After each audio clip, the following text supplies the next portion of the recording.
Hi there, it's Natasha and thank you so much for joining me today. Now this is a fun and really easy project. I'm going to be using a couple of main supplies and this Storyteller, this is a paper pad, a 6x8 paper pad, and honestly I think I have a fair few videos coming up using this one, which you can use any paper pads for, but sometimes you just pick up a paper pad that really inspires you. And that's okay sometimes to not make everything from scratch. Now I actually have had this one in my stash for a little bit, but it is still available. And I just kind of looked at it and it just had the right colors that I was after. Then I have the Layering Robin stamp set. I have the stamp and die set. I've used this one so many times in my videos. I must admit it's a favorite. I like it that it doesn't have too many stages at all and I don't have to do any lining up. But for today's one, I don't even need the layering aspect of it. I just need an image, any image that is kind of open and that will allow some of the color to come through.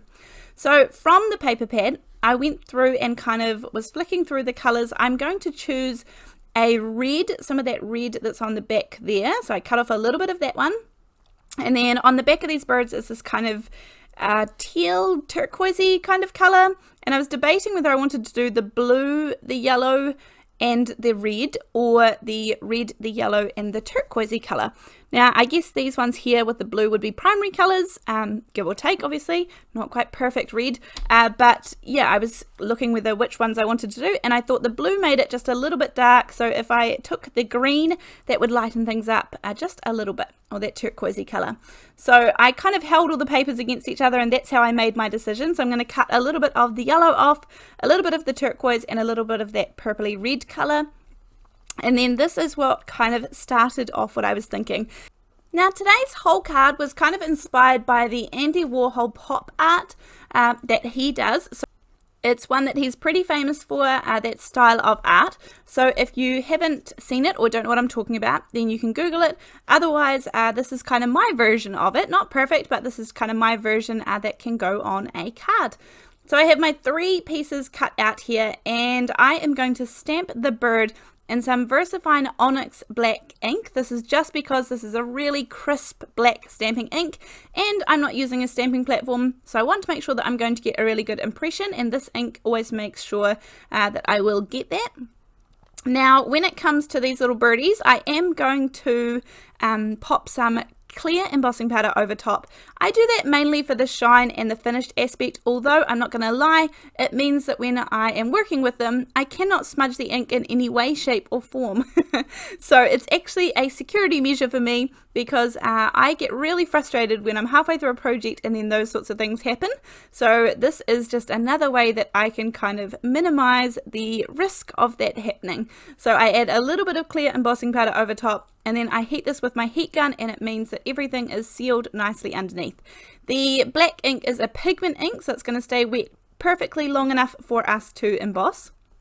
Then I run my heat gun over these, and this is obviously sped up, but the nice quick version. Now I am going to fussy cut out these birds, and as I always say with my fussy cutting, I am only going to choose images that are easy to fussy cut. Now feet on birds are not easy to fussy cut, so I just cut them right off, and I'll show you how I fix that later on. I like fussy cutting images that I'm going to be able to do easily and that I wouldn't get frustrated with, or that are going to tear off those little pieces anyway. And so all of the birds are missing their little feet, but never fear, we will fix it up soon. Then moving on to the next bit. This bit is kind of a matter of choice. You could do this card in so many different ways, particularly if you needed to make a bigger card for lots of people to sign or write in. I think I ended up making these squares maybe 2 1/4 or 2.5 inches or something. Maybe 2 1/4 I think I went with, square. So they're 2 1/4 by 2 1/4, and this just is enough to perfectly fit my little bird. Now this is kind of how we're fixing the feet issue. I'm going to stamp the stamp down on these little squares too, and I'll show you how this will all come into play soon. So I obviously needed an image where the color was going to show through. You could also, I guess, color the background using an ink and then color in the bird using the same ink. That would work too. And then for my card base, I can count on one hand the amount of times I've ever created a slimline card. This one is kind of a mini slimline. It is 7.5 inches long by 3.5 inches wide, and this was just because I didn't have any direction as to how big the slimline card needed to be. I'm making this one for someone, and so I am going to take a piece of acetate as well, and I just want this to be slightly smaller than my card base. So I think I ended up making it about 3.25 inches by 7.25, or give or take, something like that anyhow. And this is just going to kind of help me put everything together in a little bit. This is not absolutely necessary. You could skip this step, but I knew I wanted to add on a little piece of twine here, and this was going to help me have something to wrap it around. I am not a big fan of having twine inside of the cards, kind of wrapping it around the whole card. I prefer the decorations and things to be kind of sitting on the front. That's just my personal preference anyway. Then I have these black and white sentiments. These are my favorites, and I'm going to use these because it is really quick and simple. It means I don't have to get out ink and do all that all over again. So if I have the sentiment there ready to go, I'm going to make sure I've used these up. This is the Paper Rose black and white sentiments. These are sold out a little bit at the moment, but I know that they have different sentiment sets that are available too, so maybe give those a go. But there are lots of companies that do these, not just Paper Rose, and I really haven't given them a go before because I figure I have my stamps. These ones have 12 pages in them, and they have them in black and white, and there was a really low price point. So all of those things made me give them a go, and I'm glad that I did. It's not for everybody, but it was really, it's worked out much better than I anticipated it would. Now I have my little sheet of acetate on there on top of my card front, and then I have my 3 birds which I'm going to line up that fit across the front. As I said, you could also do this in like a 4 pattern with the 4 squares if you were doing more of a square card or more of a regular rectangle size card, like an A2 size card. So yeah, you could do whatever works for you, but for me I was just choosing to do 3 this time around. When I'm here adhering things down onto acetate, I prefer to use some double-sided tape. I find it sticks much better and much more efficiently than using liquid glue or wet glue. So I'm going to pop a little bit of double-sided tape on the back of the sentiment and my 3 square birdies. Then once I have figured out the order that I want to pop them on, I kind of just played around with it, but any order is going to work fine. I am going to take off the release paper, and then the 2 outside birds are going to go right in the very corners of that acetate. So this one I'm going to pop right to the far left hand side, and that lines up with the left hand side and the top. And then this one I'm going to line up with the right hand side, and just for me, because I am right handed, it's easier for me to kind of turn the image upside down, and then I can line it up with the right hand side and the top. And then this means I can get the middle bird relatively even, so this one is only going to be lined up with the top edge of the acetate as well. And again, I just turn it around because that's what's easiest for me as a right-handed person. So just give or take. I didn't measure where it should be, but it looks pretty good if I eyeballed it. Then I'm going to pop the sentiment on. I could have popped this up on some foam tape as well, but I just didn't feel like I needed to.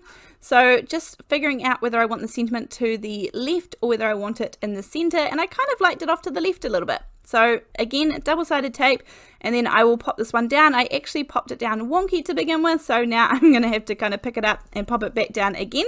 It just wasn't quite centered perfectly. Luckily with the acetate I can kind of pick it off okay. Now, I will just quickly mention that if you were inspired by this card or you have created your own version of this style of card, I would love to see it. And the easiest place that you can show me is over on our Facebook page. That way you can post a little video or a little photo of your makes and creations.